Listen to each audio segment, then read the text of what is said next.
Hello everyone.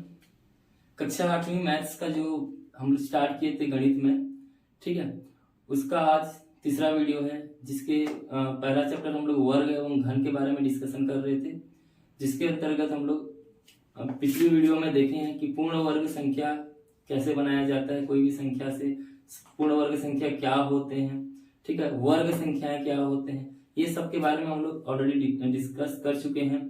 Pythagorean triplets या जिसको Pythagorean त्रिक बोला जाता है, वो कैसे बनते हैं या वो कैसे हम लोग जान सकते हैं कि ये पाइथागोरियन त्रिक है अथवा नहीं, ये सभी वीडियो मैं बना चुका हूँ, ठीक है। तो आज जो हम लोग देखेंगे, आज पूर्ण वर्ग संख्याओं का कुछ गुण के बारे में हम लोग देखेंगे। लेकिन जो लोग पार्ट 3 देख रहे हैं डायरेक्ट, उनको मैं रिक्वेस्ट करूंगा कि पार्ट 1 और पार्ट 2 को भी देख लीजिए ताकि अच्छे से समझ में आए, ठीक है। चलिए स्टार्ट करते हैं। तो पहला, पूर्ण वर्ग संख्याओं का गुण। आज हम लोग देखेंगे पूर्ण वर्ग संख्याओं का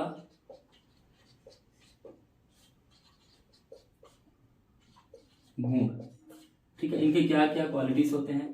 तो सबसे पहले पूर्ण वर्ग संख्या पहचानने के लिए हम लोग क्या कर सकते हैं, इसका पहला गुण देखिए, इकाई का अंक। इकाई का अंक देखकर पूर्ण वर्ग संख्या पहचानना। पूर्ण वर्ग संख्या पहचानना, ठीक है। अगर कोई भी संख्या दिया गया है आपको, उसमें अगर पूछा गया है कि पूर्ण वर्ग संख्या है अथवा नहीं, तो हम लोग इकाई की अंक देखकर कैसे बता सकते हैं कि ये पूर्ण वर्ग संख्या हो सकता है अथवा नहीं हो सकता है। देखिए, कोई भी संख्या दिया होगा, ठीक है, कोई भी संख्या दिया होगा, उसके इकाई में क्या क्या संख्याएं हो सकते हैं। शून्य हो सकता है, 1 2 3 4 5 6 7 8 9, यानी कि शून्य से लेकर 9 तक ही उसकी इकाई की संख्याओं में आ सकते हैं। इसके अलावा तो और कोई संख्या है ही नहीं, कोई अंक है ही नहीं जो उनमें उनके इकाई में आ सकता है, ठीक है। तो ये अंक बस होंगे शून्य से लेकर 9 तक। तो उनका अगर हम लोग वर्ग करेंगे तो जो भी आएगा वो पूर्ण वर्ग कहलाएगा, ठीक है। तो हम लोग करके देखते हैं कि इकाई का अंक, कोई भी संख्या दिया है उसका वर्ग करके देखते हैं तो इकाई के अंक में क्या प्राप्त हो रहा है। जैसे हम लोग 1 का वर्ग किया, ठीक है, 1 का वर्ग करेंगे तो 1 गुणा 1, तो आंसर कितना आएगा, 1 आएगा। यानी कि एक संख्या जिसके इकाई में अगर 1 होगा, कोई भी संख्या जिसके इकाई में अगर 1 होगा, जितने भी अंकों वाली संख्या होगा, 5 अंकों वाली संख्या, 6 अंकों वाली संख्या, जितने भी बड़ी संख्या हो, जिसके इकाई में अगर 1 है, उसका वर्ग करेंगे तो आंसर का जो भी आएगा वो एक पूर्ण वर्ग संख्या कहलाएगा और उसके इकाई में भी क्या आ जाएगा, 1 आएगा। उसी प्रकार अगर मान लीजिए किसी के इकाई में 2 है, तो जैसे 2 का वर्ग करते हैं तो 2 गुणा 2, आंसर कितना आएगा, 4। तो कोई भी ऐसा संख्या हो, जितने भी अंकों वाली संख्या हो, जिसके इकाई में अगर 2 है, उस संख्या का वर्ग निकालेंगे, उस संख्या को उसी संख्या से एक बार और गुणा करेंगे, जो आंसर आएगा उसको क्या बोलेंगे हम लोग, पूर्ण वर्ग संख्या। तो उस संख्या के इकाई का अंक क्या होगा, वहां पे 4 होगा। उसी प्रकार देखिए 3 का वर्ग करेंगे तो 3 गुणा 3, तो आंसर कितना आता है इसका, 9। यानी कि इकाई में अगर 3 है, कोई भी संख्या का इकाई का अंक अगर 3 है, तो उसका वर्ग करने पर जो आंसर आएगा उसके इकाई का अंक हमेशा 9 आएगा। जितने भी अंकों वाली संख्या हो, 3 अंकों वाली, 4 अंकों वाली, 10 अंकों वाली संख्या, जितने भी अंकों वाली संख्या हो, उसके इकाई में अगर 3 है तो वर्ग करने पर जो संख्या प्राप्त होगा उसके इकाई में 9 आएगा। उसी प्रकार अगर कोई 4, जिसके इकाई में 4 रहेगा, तो इसके इकाई में क्या आ जाएगा, 6 आ जाएगा। उसी प्रकार 5 का वर्ग करते हैं तो 5 गुणा 5 कितना आता है, 25। तो अगर कोई संख्या जिसकी इकाई में 5 है, उसका वर्ग करने पर भी इकाई की संख्या क्या आएगा, 5 आएगा। 6 का वर्ग तो 6 गुणा 6 कितना आ रहा है, 36, तो इकाई का अंक कितना आ रहा है, 6 आ रहा है। उसी प्रकार 7 का वर्ग करेंगे तो 7 गुणा 7 यानी कि 49, इकाई का वर्ग कितना आ रहा है, हमेशा 9 आएगा। 8 का वर्ग करेंगे, 8 गुणा 8, 8 अट्टे 64, तो इकाई का अंक कितना आएगा, इसमें 4 आएगा। उसी प्रकार 9 का वर्ग करेंगे तो 9 गुणा 9, तो आंसर 81, इकाई का अंक कितना आ रहा है, 1 आ रहा है। 10 का वर्ग करेंगे तो 10 गुणा 10, तो इसका आंसर कितना आ रहा है 100। तो इकाई का अंक कितना आ रहा है 0। यानी कि दुनिया का कोई भी संख्या हो उसका इकाई का अंक क्या क्या हो सकता है, या तो 1 हो सकता है, या 2 हो सकता है, 3, 4, 5, 6, 7, 8, 9, या फिर 0 हो सकता है। इसके अलावा तो किसी और से अंक के बारे में हम लोग जानते भी नहीं है, कोई अंक है भी नहीं। ठीक है, तो इन्हीं अंकों से सभी संख्याएं बनता है। तो अगर उनका वर्ग करेंगे, जैसे हम लोग 1 का वर्ग किए तो 1 ही आया, तो ऐसी संख्या जिसके इकाई में अगर 1 होगा उसका वर्ग करेंगे तो 1 ही आएगा। उसी प्रकार जिसके इकाई में अगर 3 है उसका वर्ग करेंगे तो 9 आएगा। जिसके इकाई में 4 है उसका वर्ग करेंगे तो 6 आएगा। ठीक है, उसी जिसके इकाई में 5 है उसका वर्ग करेंगे तो इकाई में कितना आएगा 5 आएगा। तो जो भी वर्ग संख्याएं रहेंगी, जो भी पूर्ण वर्ग संख्या रहेंगे, ये सभी क्या है, ये सभी पूर्ण वर्ग संख्या है, ये सभी पूर्ण वर्ग संख्या। तो जो भी पूर्ण वर्ग संख्या रहेंगे उनके इकाई में क्या क्या हो सकते हैं, 1 हो सकता है, और 4 भी हो सकता है, 9 भी हो सकता है, 6 भी हो सकता है, 5 भी हो सकता है। देखिए फिर ये 6, 9, 4 रिपीट हो रहा है, 1 और लास्ट में क्या है 0। यानी कि इकाई का अंक 0 भी हो सकता है, 1 भी हो सकता है, 4 हो सकता है, 5 हो सकता है, 6 हो सकता है और 9 हो सकता है। पूर्ण वर्ग संख्या की इकाई की संख्या इनमें से कोई एक होगा। ठीक है, तो क्या नहीं हो रहा है, तो इकाई की संख्या क्या नहीं हो सकता, इकाई की संख्या पूर्ण वर्ग संख्या के इकाई की संख्या 2, 3, 7 और 8, ये अगर इनमें इकाई की संख्या ये सब होगा तो क्या नहीं होगा, 2, 3, 7, 8 नहीं होगा कभी। तो ऐसी संख्याएं जिनके इकाई में 2, 3, 7 और 8 आ रहा है, क्या हम उनको पूर्ण वर्ग संख्या बोल सकते हैं क्या?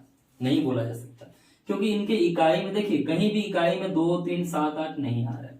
तो आपको अगर प्रश्न दिया जाएगा कोई भी संख्या, जैसे फॉर एग्जांपल उदाहरण लेते हैं हम लोग, ठीक है, 1200, ठीक है, 28, 1228, इसके इकाई की संख्या कौन है, इकाई की संख्या 8 है। तो क्या ये पूर्ण वर्ग संख्या होगा? ये पूर्ण वर्ग संख्या कभी नहीं होगा। क्यों नहीं होगा? क्योंकि इसके इकाई में 2, 3, 7, 8 में से कोई एक संख्या 8 आ जा रहा है। इनमें से भी अगर कोई एक संख्या रहेगा तो कभी भी ये पूर्ण वर्ग संख्या नहीं हो सकता है। लेकिन अगर इकाई की संख्या में 0, 1, 4, 5, 6, 9 अगर ये है तो पूर्ण वर्ग संख्या हो सकता है, हमेशा होगा ऐसा कुछ गारंटी नहीं है। ठीक है, इनमें से अगर कोई संख्या रहेगा तो वहां पूर्ण वर्ग संख्या हो सकता है। जैसे एग्जांपल लेते हैं, जैसे एग्जांपल उदाहरण की संख्या लेते हैं हम लोग 144। 144 में इकाई की संख्या क्या है, 4 है। तो 4 है तो ये पूर्ण वर्ग संख्या है। किसका वर्ग होता है? ये 12 का वर्ग होता है। कैसे जानेंगे पूर्ण वर्ग संख्या है अथवा नहीं? इसका अभाज्य गुणनखंड ज्ञात करेंगे। ठीक है, अभाज्य गुणनखंड, चलिए इधर मैं बना के दिखा रहा हूं, इसको मिटा रहा हूं। अभाज्य गुणनखंड कैसे ज्ञात करते हैं? अभाज्य गुणनखंड 2 से भाग देंगे, 3 से भाग देंगे, ऐसा अभाज्य गुणनखंड 144 है। 144 किससे भाग जाएगा? इकाई में अगर 4 है तो 2 से भाग जाएगा, 2 सत्ते 14, 2 दूने 4, फिर ये 2 से भाग जाएगा। ठीक है, 2 तिया 6, 2 छक्के 12, फिर ये 2 से भाग जाएगा, 2 एकम 2 अट्ठे 16, फिर ये 2 से भाग जाएगा, 2 निया, फिर ये 3 से जाएगा, 3 तिया, और फिर ये 3 से 3 एकम। तो 144 को अगर लिखेंगे, ठीक है, 144 को अगर हम लोग इसका अभाज्य गुणनखंड करने के बाद गुणनखंडों को लिखेंगे तो क्या क्या आ रहा है? 2 गुणा 2 गुणा 2 गुणा 2 गुणा 3 गुणा 3। देखो इसमें 144 का अगर हम लोग अभाज्य गुणनखंड किए तो ये सभी संख्या आ रहा है। सबको जोड़ी बना के देखते हैं, इसका जोड़ी बन रहा है, इसका जोड़ी बन रहा है, इसका जोड़ी बन जा रहा है। तो यहाँ जोड़ी बन जा रहा है, मतलब ये पूर्ण वर्ग संख्या है, पूर्ण वर्ग संख्या ये होगा। ठीक है, यानी कि इकाई में अगर 4 है तो पूर्ण वर्ग संख्या हो सकता है। तो यहाँ हो सकता है मतलब हम लोग को चेक करके देखना पड़ेगा। तो चेक करके देखे तो यहाँ जोड़ी बन रहा है तो पूर्ण वर्ग संख्या हो गया। उसी प्रकार देखो और एक एग्जांपल लेते हैं, जैसे मान लो 154 ले ली, तो 154 में इकाई में 4 आ रहा है, तो जिसके इकाई में 4 आता है या 0, 1, 4, 5, 6, 9 में से कोई एक संख्या आता है तो वो पूर्ण वर्ग संख्या हो सकता है। हमेशा होगा ऐसा कुछ गारंटी नहीं है। हो सकता है मतलब हम लोग को चेक करना पड़ेगा। चेक करने के लिए हम लोग क्या करेंगे, इसका अभाज्य गुणनखंड करेंगे। जैसे 154 का अभाज्य गुणनखंड की तो 20 में क्या जाएगा, 2 से जाएगा।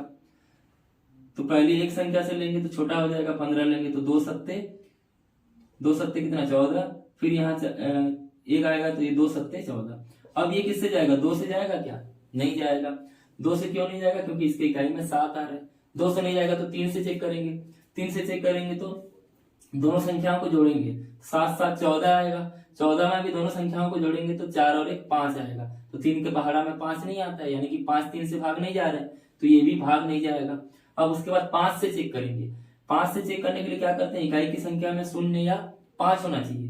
तो यहाँ 7 है तो ये 5 से भाग नहीं जाएगा। 7 से चेक करेंगे, 7 में देखो ये जा रहा है, 7 एकम 7 एकम, इसका भी 7 से भाग जाएगा तो 1 1। उसी प्रकार देखिए 11 से भाग जाएंगे सीधा, तो ये 11 एकम 11। अब 154 को लिखेंगे तो ये कितना आ जाएगा, 2 गुणा 7 गुणा 11। क्या इसमें कोई भी जोड़ी बन रहा है, नहीं बन रहा है, जोड़ी बन ही नहीं रहा है, तो ये पूर्ण वर्ग संख्या नहीं हो सकता। ठीक है, पूर्ण वर्ग संख्या ये कभी नहीं होगा। यानी कि हमेशा अगर इकाई में अगर 0 1 4 5 6 9 है तो पूर्ण वर्ग संख्या बनेगा, ऐसा कुछ गारंटी नहीं है, लेकिन बन सकता है। लेकिन जिसके इकाई में 2 3 7 8 है, ये कभी भी पूर्ण वर्ग संख्या नहीं बन सकता। ये पहला गुण है कि इकाई की अंक देखकर पूर्ण वर्ग संख्या कैसे पहचाना जा सकता है। अगर इकाई की अंक में 2 3 7 8 है तो कभी भी पूर्ण वर्ग संख्या नहीं बनेगा। और अगर इकाई के अंक में 0 1 4 5 6 और 9 में से कोई भी है तो वो पूर्ण वर्ग संख्या हो सकता है, नहीं भी हो सकता है, लेकिन चेक करना पड़ेगा। चेक करने की कैसे, अभाज्य गुणनखंड करके। अभाज्य गुणनखंड करने के बाद अगर उसमें जोड़ी बन जा रहा है, 2 का पूरा जोड़ी बन जा रहा है, कोई भी शेष नहीं बच रहा है, तो पूर्ण वर्ग संख्या होगा अथवा नहीं होगा। ठीक है, चलिए आगे देखते हैं। में क्या है देखिए, अभी हम लोग बात कर रहे थे उसी चीज को फिर एक बार बता रहा हूं। अगर हम लोग 1 का वर्ग करेंगे तो 1 आता है, इसके वर्ग में वर्ग पूर्ण वर्ग संख्या। 2 का वर्ग करने पर कितना आ रहा है, 4 आ रहा है। 3 का वर्ग करने पर कितना आ रहा है, 9। 4 का वर्ग करने पर 16 आ रहा है। 5 का वर्ग करने पर 25 आ रहा है। तो इस प्रकार अलग अलग संख्याएं बनता है। तो इससे ये चीज देखने को मिल रहा है, देखो ये क्या है, एक विषम संख्या है, तो विषम संख्याओं का वर्ग करेंगे तो कितना आएगा, विषम संख्या आएगा। उसी प्रकार सम संख्या का वर्ग करेंगे, जैसे 2 है, किसी भी संख्या का इकाई में अगर 2 है तो उसका इकाई क्या बन जाएगा, 4। और इकाई अगर 2 है तो भी सम है, इकाई अगर 4 है तो भी सम संख्या है। उसी प्रकार देखिए 3 का वर्ग करते हैं तो 9। तो इकाई की संख्या अगर किसी का 3 है, उसका वर्ग करेंगे तो आंसर कितना आएगा, उसके इकाई में आंसर कितना, इकाई का अंक कितना हो जाएगा, 9 होगा। और अगर इकाई का अंक अगर 9 है तो वो भी क्या बन जाएगा, विषम। इधर विषम है तो इधर भी विषम बन रहा है। यानी कि इससे क्या निष्कर्ष निकलता है कि अगर हम लोग सम संख्या का अगर हम लोग वर्ग करेंगे, यानी कि सम उसी संख्या को उसी सम संख्या से और एक बार गुणा करेंगे तो जो आंसर आएगा वो भी क्या आएगा, सम संख्या आएगा। ठीक है, और विषम संख्या का अगर हम लोग वर्ग करेंगे तो जो आंसर आएगा वो भी क्या आएगा, विषम संख्या प्राप्त होगा। ठीक है, ये दूसरा गुण है। पूर्ण वर्ग संख्याओं में अगर सम संख्या का वर्ग करते हैं तो आंसर भी सम संख्या आता है, और विषम संख्याओं का वर्ग करेंगे तो आंसर भी क्या आएगा, विषम संख्या आएगा। ठीक है, जैसे बड़ी बड़ी संख्याओं का भी अगर हम लोग करेंगे, जैसे मान लो 225 का हम लोग वर्ग करते हैं, वर्ग करेंगे इसका मतलब क्या, ये क्या है, विषम संख्या है, तो आंसर भी विषम आना चाहिए। तो 225 का वर्ग करेंगे मतलब 225 गुणा 225, इसको गुणा करेंगे 2 बार, 5 का गुणा 5 के साथ करेंगे तो 25 का 5 हासिल आएगा 2, फिर 5 दूने 10, 10 2 12 का 2 हासिल आएगा 1, 5 दूने 10, 10 और 1 11। अब देखिए यहाँ पे एक जगह छोड़ देते हैं हम लोग, फिर 2 का पहाड़ा पढ़ेंगे, इसके साथ गुणा करेंगे, जो भी आएगा यहाँ से लिखना स्टार्ट करते हैं। फिर एक जगह छोड़ेंगे, फिर 2 का पहाड़ा पढ़ेंगे, इस जो भी आएगा यहाँ से लिखना स्टार्ट करते हैं। तो इस प्रकार देखिए, इस प्रकार हम लोग यहाँ सबको जोड़ना पड़ेगा। जोड़ेंगे तो ये 5 के नीचे में कुछ नहीं है, तो 5 को 5 उतारते हैं हम लोग, तो इकाई की संख्या तो ये आ गया, 5 आ गया। तो इधर भी इकाई की संख्या 5 आया था, इधर भी इकाई की संख्या क्या आ रहा है, 5।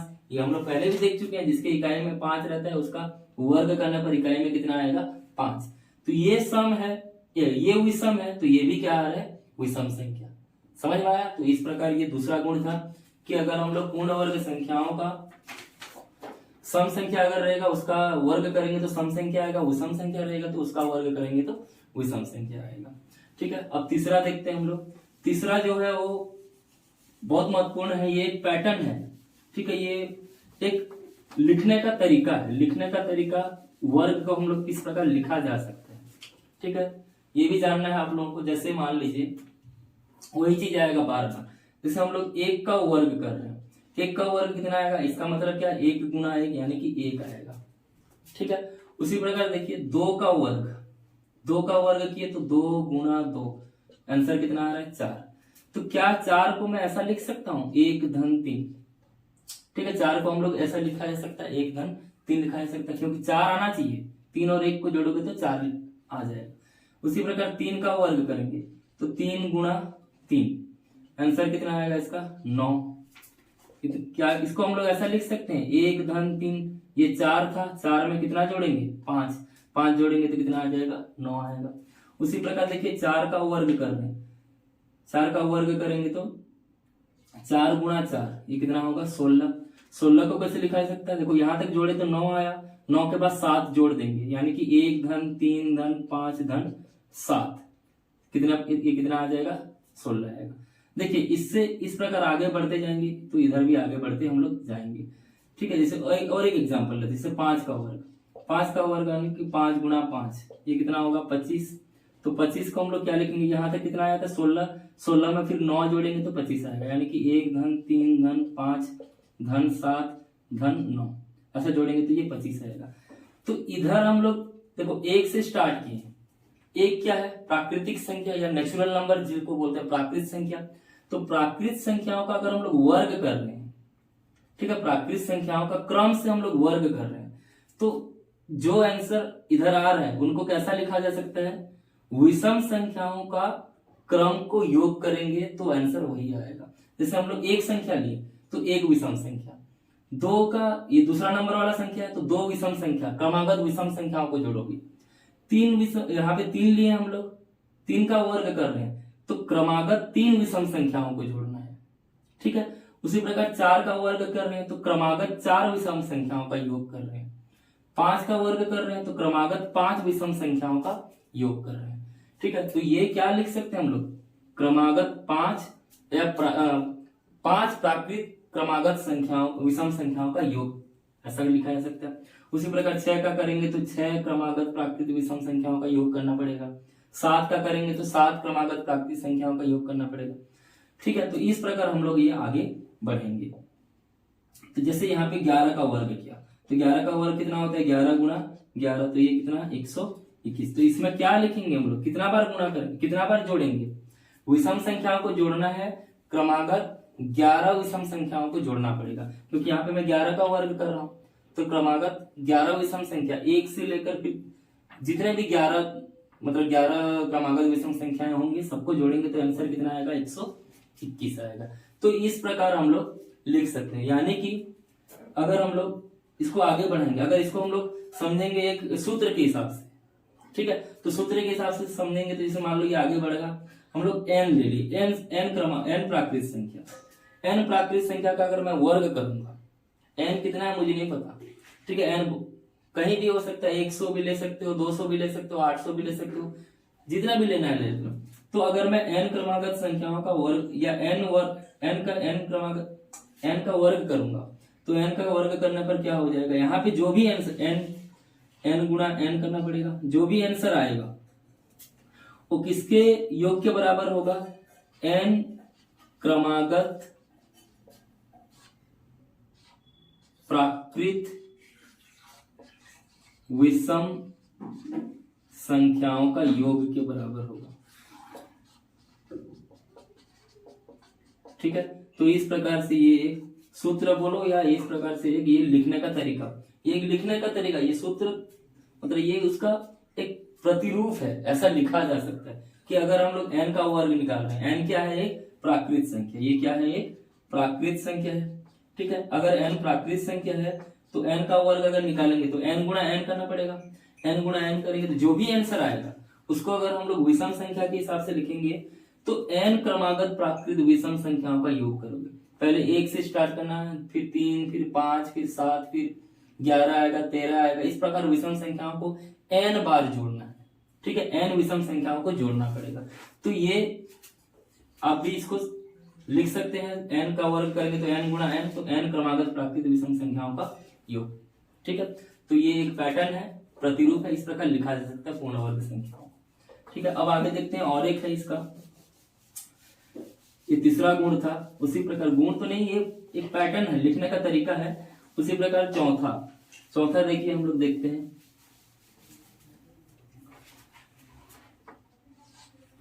ठीक है। अब हम लोग देखेंगे ऐसी संख्या जिसके इकाई में शून्य होगा, जिसके इकाई में शून्य होगा, उसका वर्ग करने पर भी इकाई में शून्य होता है, हम लोग को पता है। जैसे 10 था, ठीक है, 10 का वर्ग करेंगे यानी कि 10 गुणा 10 बराबर कितना आता है 100। इसके इकाई में शून्य है तो इसके इकाई में भी शून्य आ रहा है, लेकिन कितना शून्य आ रहा है? अगर यहाँ पे एक शून्य है तो इधर कितना आ रहा है? 2 शून्य आ रहा है, ठीक है। उसी प्रकार मान लीजिए यहाँ पे मैं 2 शून्य वाला कर रहा हूँ, 100 का वर्ग कर रहा हूँ, तो 100 का वर्ग करेंगे तो 100 गुणा 100 यानी कि कितना आएगा? देखिए, जब ऐसा अंक रहेगा शून्य शून्य, इधर भी शून्य शून्य रहेगा, या कुछ भी ऐसे अंक रहेगा जो बीच इधर इकाई से शून्य स्टार्ट होते हुए आ रहा है, तो संख्याओं को भी आप गुणा करके आंसर ला सकते हैं। जैसे यहाँ 1 गुणा 1, 1 एकम 1, यहाँ 2 शून्य, यहाँ 2 शून्य, तो टोटल 4 शून्य हम लोगों को लगाना पड़ेगा, ठीक है। तो इस प्रकार 100 का अगर मैं वर्ग करूंगा तो कितना आएगा? 10,000। यहाँ 2 शून्य था तो इधर भी यहाँ कितना शून्य है? 4 शून्य। उसी प्रकार देखिए, यहाँ पे मान लीजिए मैं 3000 का मैं वर्ग कर रहा हूँ, ठीक है। 3000 का वर्ग करेंगे तो क्या आएगा? 3000 गुणा 3000, ठीक है। क्या करना पड़ेगा? यहाँ पे भी देखिए अंक जो है शून्य शून्य, यहाँ पे भी अंक शून्य शून्य है, तो आप संख्याओं को गुणा करके ला सकते हो। 3 तिया 9, यहाँ पे 1 2 3, यहाँ पे 1 2 3, 3 3 6 शून्य, तो 6 शून्य लगाना पड़ेगा, ठीक है। तो इस प्रकार हम लोग पूर्ण वर्ग संख्या ज्ञात कर सकते हैं, या कोई भी संख्या जिसके इकाई में शून्य आता है उसका वर्ग निकाल सकते हैं हम लोग। तो यहाँ अगर 3 शून्य है तो इधर कितना शून्य हो जाएगा? 6 शून्य होगा। ये क्या संख्या है?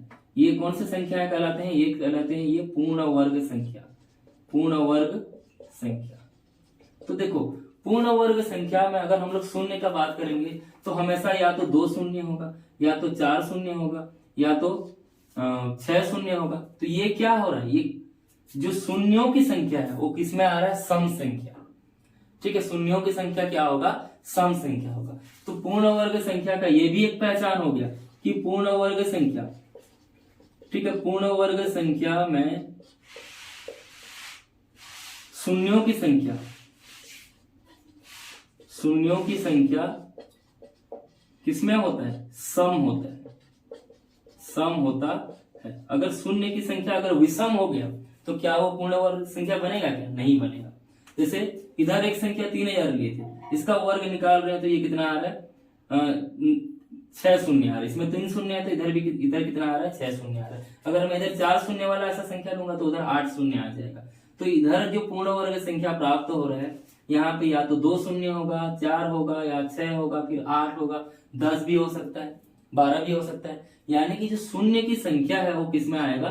सम में होगा, हमेशा सम संख्या होगा, ठीक है। कभी ये विषम संख्या नहीं होगा। कभी भी इधर 3 शून्य या 5 शून्य या कभी 7 शून्य ऐसा कभी नहीं आएगा। तो अगर हम लोग देख के भी पहचान सकते हैं कि कोई प्रश्न दिया है, पूछा जाएगा, जैसे फॉर एग्जाम्पल, ठीक है, एक उदाहरण दिया है, ठीक है, जैसे 12,000। क्या 12,000 पूर्ण वर्ग संख्या है? पूर्ण वर्ग, ठीक है, पूर्ण वर्ग संख्या है अथवा है या नहीं, ठीक है। 12,000 पूर्ण वर्ग संख्या है अथवा नहीं। तो हम लोग को क्या करना पड़ेगा? शून्य, अगर शून्य शून्य दिया है, इधर से स्टार्ट हुआ है, ऐसा इकाई का है, सैकड़ा, ये सब शून्य दिया है, तो आपको क्या करना पड़ेगा? पहले शून्य गिन लो। गिनेंगे यहाँ पे 1 2 3 शून्य है, यानी कि शून्य की संख्या क्या? विषम हो गया। अगर शून्य की संख्या अगर विषम हो गया तो पूर्ण वर्ग संख्या वो नहीं होगा, क्योंकि यहाँ लिखे हैं पूर्ण वर्ग संख्या में शून्यों की संख्या सम होता है, हमेशा सम होगा। पूर्ण वर्ग संख्या में शून्यों की संख्या क्या होगा? सम होगा। सम होगा मतलब वहां शून्य 2 हो सकता है, 4 हो सकता है, 6 हो सकता है, 8 हो सकता है। इस प्रकार से शून्य की संख्या रहेगा। कभी 3 5 या 1 ऐसा कभी नहीं होगा, ठीक है, तो ये उसका चौथा गुण था। तो इस प्रकार सभी गुणों को हम लोग डिस्कस कर लिए हैं। अब देखिए यहाँ पे अभ्यास की ओर जाते हैं। अभ्यास में, ठीक है, अभ्यास में प्रश्न दिया है। पहला प्रश्न देखिए,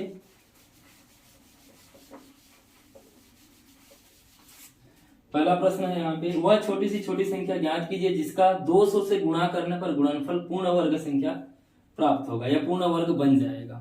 ठीक है, तो प्रश्न में दिया है वह छोटी सी छोटी संख्या कौन सा होगा जिसको 200 के साथ गुणा करने पर जो प्राप्त संख्या है वो पूर्ण वर्ग बनेगा। यानी कि 200 में क्या गुणा करेंगे, 200 के साथ या 200 में क्या गुणा करने पर पूर्ण वर्ग संख्या प्राप्त होगा, पूर्ण वर्ग संख्या प्राप्त होगा। ठीक है, पूर्ण वर्ग संख्या प्राप्त होगा। तो 200 के साथ क्या गुणा करेंगे तो पूर्ण वर्ग संख्या प्राप्त होगा। कैसे जानेंगे, पहले अभाज्य गुणनखंड करना पड़ेगा। अभाज्य गुणन ये पहले बता चुका हूं इसके पहले वाले वीडियो में। अभाज्य गुणनखंड करने के बाद हम लोग जोड़ी बनाते हैं, दो का जोड़ी। अगर जोड़ी बन जाता है तो अच्छी बात है। इसमें लेकिन बोला गया है क्या गुणा करने पर, तो उसमें कोई ना कोई संख्या ऐसा होगा जो गुणा जिसका जोड़ी नहीं बनता होगा, ऐसी संख्या होगा। तो उस संख्या का अगर हम लोग जोड़ी बना देंगे यानी कि उस संख्या का गुणा कर देंगे, वहां जोड़ी बन जाएगा, तो फिर क्या बन जाएगा, पूर्ण वर्ग संख्या। तो सबसे पहले क्या करना पड़ेगा, इसका प्रोसेस क्या है, 200 का अभाज्य गुणनखंड। अभाज्य गुणनखंड 2 से शुरू करते हैं हम लोग। इकाई में अगर शून्य है तो 2 से भाग जाएगा, 2 एकम 2 शून्यम 2 शून्य। फिर इकाई में शून्य आया तो फिर 2 से भाग जाएगा, 2 पंचे 10 2 शून्यम। फिर इकाई में अगर शून्य है तो फिर 2 से भाग जाएगा, 2 दूने 4, इधर हासिल आएगा 10 आएगा, 2 पंचे 10। अब देखिए इकाई में 5 आ गया। ठीक है, या फिर ये अब इकाई में 5 आता है, 2 से भाग नहीं जाएगा तो 3 से चेक करेंगे। 3 से चेक करने के लिए क्या करते हैं, दोनों संख्याओं का योग करोगे। 5 2 कितना होगा, 7 होगा। तो क्या 7 3 के पहाड़ा में आता है क्या, नहीं आता है। तो ये भी 25 जो है 3 से भाग नहीं जाएगा। तो 25 अगर 3 से भाग नहीं जाएगा तो उसके बाद कौन सा संख्या है, 5। तो 5 से चेक करेंगे। इकाई में अगर 5 होता है या शून्य होता है तो 5 से जाता है, तो ये भी 5 से जाएगा। तो 5 पच्चे 25, फिर 5 एकम 5। यानी कि 200 को अगर हम लोग अभाज्य गुणनखंड करेंगे तो 2 गुणा 2 गुणा 2 गुणा 5 गुणा 5। तो देखिए यहाँ जोड़ी बना के देखते हैं। जोड़ी बनाएंगे तो ये जोड़ी बन जा रहा है, ये जोड़ी बन जा रहा है, लेकिन इसका जोड़ी नहीं बन रहा है, ये बच जा रहा है। तो यहाँ प्रश्न में बोला है क्या गुणा करने पर। ठीक है, मतलब यहाँ पे क्या गुणा कर देंगे, जैसे यहाँ 2 बच रहा है तो 2 बच रहा है तो यहाँ पे 2 का गुणा कर देंगे तो ये इसका और इसका जोड़ी बन जाएगा। तो जोड़ी बन जाएगा मतलब ये सभी का जोड़ी बन गया, सभी का जोड़ी बन जाएगा तो पूर्ण वर्ग संख्या बन जाएगा। अब यहाँ 2 का गुणा किए हो तो इधर भी 2 का गुणा करना पड़ेगा, क्योंकि बीच में बराबर का चिन्ह है, उधर जो करेंगे इधर भी वही करना पड़ेगा। तो यहाँ 2 का गुणा किए तो इधर भी 2 का गुणा। तो 200 के साथ 2 का गुणा करेंगे तो आंसर क्या आएगा, 400। और ये जो 400 आया ये अभी क्या बन जाएगा, पूर्ण वर्ग संख्या बन जाएगा। ठीक है, पूर्ण वर्ग संख्या ये बन जाएगा। अगर यहाँ प्रश्न में पूछा जाता क्या भाग देंगे तो पूर्ण वर्ग संख्या बनेगा, तो क्या करते, ये 2 को यहाँ से हटाना पड़ जाता, क्योंकि इसका जोड़ी बन जा रहा है, ये 2 का जोड़ी नहीं बन रहा था, तो इसको हटाने के लिए 2 से भाग देते। यानी कि गुणा करने पर भी 2 से गुणा करते, भाग देने के लिए बोला जाता तो भी हम लोग को 2 से भाग देना पड़ता। तो इस प्रकार हम लोग बना सकते हैं। तो ये अभ्यास था। उसके बाद देखिए और भी 2 प्रश्न दिया गया, इसको आप बना के देखिएगा, नहीं बनेगा तो आप बताइएगा कमेंट में करके, मैं बता दूंगा इसको। उसके बाद देखिए प्रश्नावली 1.1 पहला दिया है, निम्न संख्याओं के गुणनखंडों के जोड़े बनाकर बताइए कि क्या ये पूर्ण वर्ग है अथवा नहीं। अभी बताया पूर्ण वर्ग पहचानने के लिए क्या करना पड़ेगा, पूर्ण वर्ग संख्या है अथवा नहीं, उसको जानने के लिए उसका अभाज्य गुणनखंड करना पड़ेगा। अभाज्य गुणनखंड करेंगे, अभाज्य गुणनखंड करने के बाद जोड़ी बनाएंगे, जोड़ी बन जाता है तो बनेगा वो अभाज्य गुणनखंड, मतलब वो पूर्ण वर्ग संख्या होगा, नहीं तो नहीं होगा। जैसे पहला 164 दिया है, 164 का हम लोग अभाज्य गुणनखंड करेंगे। ठीक है, अभाज्य गुणनखंड करेंगे तो ये किससे जाएगा, 2 से भाग जाएगा, क्योंकि इसके इकाई में 4 है तो 2 से भाग देंगे, 2 अट्ठे 16, 2 दूने 4। उसके बाद इकाई में 2 आ गया तो फिर 2 से भाग देंगे, 2 चौं 8, 2 एकम 2। अब ये किससे भाग जाएगा, ये ना तो 2 से भाग जाएगा क्योंकि इकाई में इसका 1 आ गया, तो 3 से चेक करेंगे, 3 से भी जाएगा, ये 4 और 1 5 नहीं जाएगा। फिर 5 से चेक करेंगे, ये भी नहीं जाएगा। देखिए ये 41 जो है खुद एक अभाज्य संख्या है, और अभाज्य संख्या वह संख्या होता है जो किसी से भाग नहीं जाएगा, बस अपने आप से जाएगा और एक से ज्यादा, एक से तो सभी संख्याएं भाग जाते हैं, तो अपने आप से भाग जाएगा, यानी कि 41 किससे भाग जाएगा, 41 से। 41 से कम 41, तो 164 बराबर क्या हो जाएगा, 2 गुना 41। देखिए यहाँ पे इसका जोड़ी बन जा रहा है, लेकिन इसका जोड़ी नहीं बन रहा है, ठीक है, इसका जोड़ी नहीं बन रहा है। तो 164 2 का जोड़ी बन गया, 41 का जोड़ी नहीं बन रहा है, तो ये पूर्ण वर्ग होगा क्या, जोड़ी नहीं बन रहा है, तो ये पूर्ण वर्ग संख्या नहीं है, पूर्ण वर्ग संख्या ये नहीं होगा। तो इस प्रकार हम लोग याद करेंगे पूर्ण वर्ग संख्या है अथवा नहीं। उसके बाद देखिए प्रश्न क्रमांक दूसरा, बाकी जो बच गया है उसको आप खुद से बना करने की ट्राई कीजिएगा, नहीं बनेगा तो आप कमेंट करके बता सकते हैं, मैं बता दूंगा इसको फिर। उसके बाद देखिए प्रश्न क्रमांक दूसरा, निम्न संख्याओं के पूर्ण वर्ग न होने का कारण, इसमें पूर्ण वर्ग संख्या नहीं है तो उसका क्या क्या कारण होगा, ठीक है। सबसे पहली संख्या देखिए दिया है यहाँ पे, पहला संख्या दिया है 12,000, ठीक है। ये प्रश्नावली 1.1 का, ये प्रश्नावली हम लोग बना रहे हैं, प्रश्नावली 1.1 का दूसरा का पहला दिया है 12,000। इसमें देखकर पहचानना है, ठीक है, कि क्या ये पूर्ण वर्ग संख्या है अथवा नहीं, पहचानना है इसमें। अभी बताया था मैं, अगर कि इकाई, दहाई, सैकड़ा अगर ऐसा शून्य में दिया है तो शून्यों की संख्या हमेशा क्या होना चाहिए, सम संख्या होना चाहिए। देखिए यहाँ पे शून्य कितना है, शून्य क्या है, शून्य कितना बार है, 3 बार है, यानी कि ये जो 3 है ये क्या है, विषम संख्या है। तो विषम संख्या है तो ये पूर्ण वर्ग संख्या नहीं होगा, ये पूर्ण वर्ग संख्या नहीं है, क्योंकि अगर शून्य सम बार रहेगा, यानी कि सम संख्या जो शून्य है वो 2 बार रह सकता है, 4 बार रह सकता है, 6 बार रह सकता है, तब वो पूर्ण वर्ग संख्या हो सकता है। उसमें भी कुछ गारंटी नहीं है कि होगा, हो सकता है। उसके लिए फिर हम लोग को पूर्ण भाज्य गुणनखंड करके फिर जोड़ी बनाना पड़ेगा। लेकिन इसमें हम लोग को देख के बताना है कि ये क्यों पूर्ण वर्ग संख्या नहीं है, क्योंकि यहाँ पे जो शून्य है वो 3 बार है, और 3 क्या है, एक विषम संख्या। अगर शून्यों की संख्या विषम में है तो वो पूर्ण वर्ग संख्या नहीं होगा। उसी प्रकार देखिए दूसरा, और एक बता दे रहा हूं, 1 2 2 7 1227 दिया है, क्या ये पूर्ण वर्ग संख्या होगा, देख के ही बताना है। पूर्ण वर्ग संख्या ये नहीं होगा, क्योंकि जिसके इकाई में 2 रहता है, 3 रहता है, 7 रहता है और 8 रहता है, इनमें से कोई एक रहेगा तो वो कभी भी पूर्ण वर्ग संख्या नहीं बनेगा, ठीक है। ये ऑलरेडी बता चुका हूं, पूर्ण वर्ग संख्या नहीं होता है। तो इसके इकाई में क्या है, इसके इकाई में 7 है, तो 7 है तो ये पूर्ण वर्ग संख्या नहीं है। तो इस प्रकार कुछ प्रश्न दिया गया है जिसको देख के ही आपको बताना है कि पूर्ण वर्ग संख्या है अथवा नहीं, ठीक है। अब देखिए कुछ और प्रश्न दिया गया है, इसको आप लोग खुद से घर में ट्राई कीजिएगा, नहीं बनेगा तो फिर कमेंट करके पूछ सकते हैं, बताऊंगा मैं।